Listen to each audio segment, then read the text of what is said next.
Exodus chapter 14. Then the Lord said to Moses, "Tell the Israelites to turn back and camp near Hahiroth,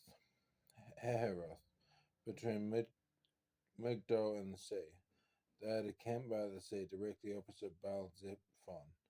Pharaoh will think the Israelites are wandering around the land in confusion, hemmed in by the desert, and I will harden Pharaoh's heart, and he will pursue them.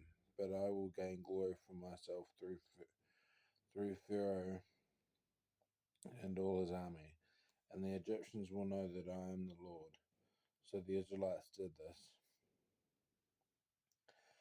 When the king of Egypt was told that the people had fled, Pharaoh and his officials changed their minds about them and said, "What have we done? We have let the Israelites go and have lost their services." So he had his chariot made ready and took his army with him. He took 600 of the best chariots along with all the other chariots of Egypt, with officers over all of them. The Lord hardened the heart of Pharaoh, king of Egypt, so that he pursued the Israelites, who were marching out boldly. The Egyptians, all Pharaoh's horses and chariots, horsemen and troops, pursued the Israelites and overtook them as they camped by the sea near Pi-hahiroth, opposite Baal-zephon. As Pharaoh approached, the Israelites looked up, and there were the Egyptians marching after them.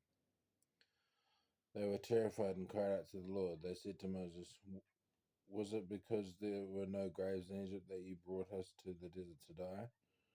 What have you done to us by bringing us out of Egypt? Didn't we say to you in Egypt, 'Leave us alone, let us serve the Egyptians'? It would have been better for us to serve the Egyptians than to die in the desert."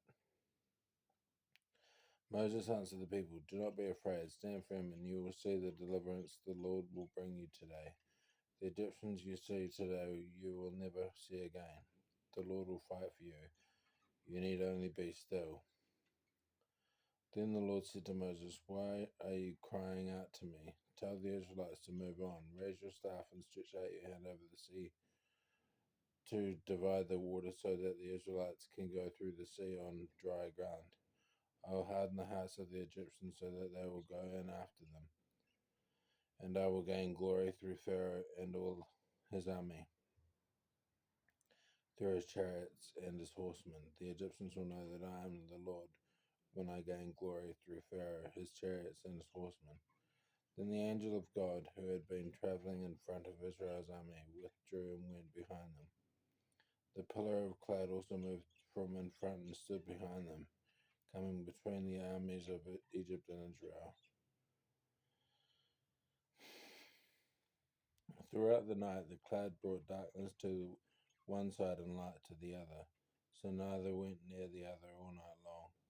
Then Moses stretched out his hand over the sea, and all that night the Lord drove the sea back with a strong east wind and turned it into dry land. The waters were divided, and the Israelites went through the sea on dry ground, with a wall of water on their right and on their left. The Egyptians pursued them, and all Pharaoh's horses and chariots and horsemen followed them into the sea. During the last watch of the night, the Lord looked down from the pillar of fire and cloud at the Egyptian army and threw it into confusion.